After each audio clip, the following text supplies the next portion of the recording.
सरकारी गोदामों से खुले बाजार में गेहूं की बिक्री में देरी हो सकती है। जी हां, इस साल सरकार ने किसानों से जो लक्ष्य रखा था गेहूं खरीद का, वो पूरा नहीं हो पाया, जिस वजह से सरकारी गोदामों में गेहूं का स्टॉक सीमित है। ऐसे में अपने स्टॉक से खुले बाजार में गेहूं बेचने में सरकार देरी कर सकती है। इस वजह से गेहूं की महंगाई बढ़ने की आशंका है।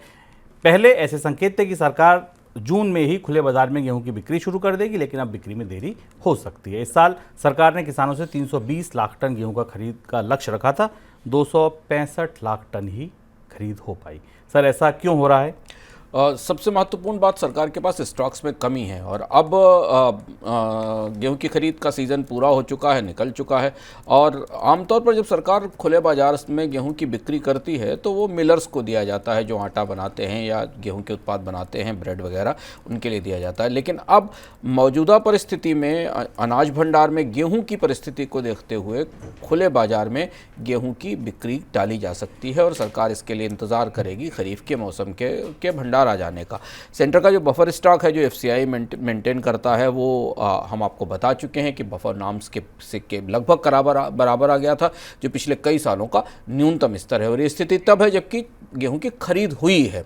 अब ऐसे हालात में बाजार में दो तरीके की परिस्थितियां बनती दिखाई देती हैं। चूंकि गेहूं का सीजन है और मिलर्स को, जिन्हें गेहूं के उत्पाद बनाने, उन्हें भी गेहूं की खरीद करनी पड़ेगी। शायद परोक्ष रूप से सरकार इस बात के लिए नज कर रही है या इस बात के लिए प्रेरित कर रही है कि किसानों से जाकर सीधे गेहूं खरीदें, बजाय सेंट्रल पूल से गेहूं की फ्री सेल पे या जो ओपन सेल होती उसकी खरीद पर निर्भर रहे।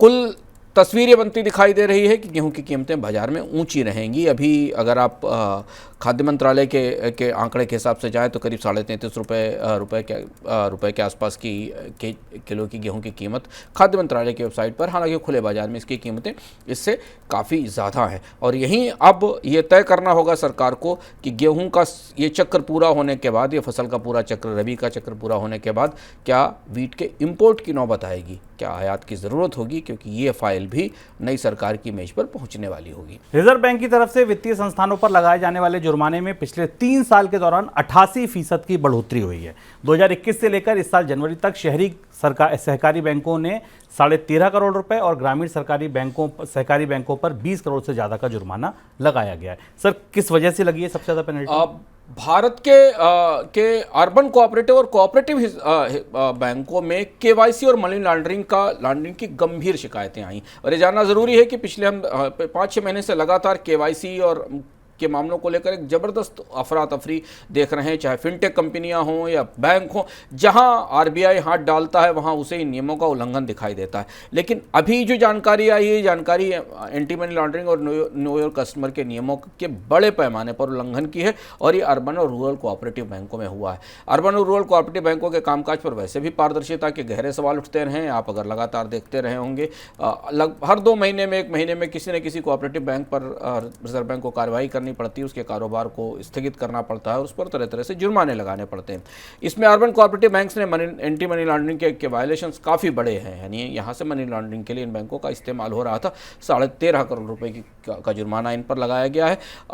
रूरल कोऑपरेटिव बैंक इससे आगे हैं, 20 करोड़ रुपए के आसपास का जुर्माना इन पर लगाया गया है।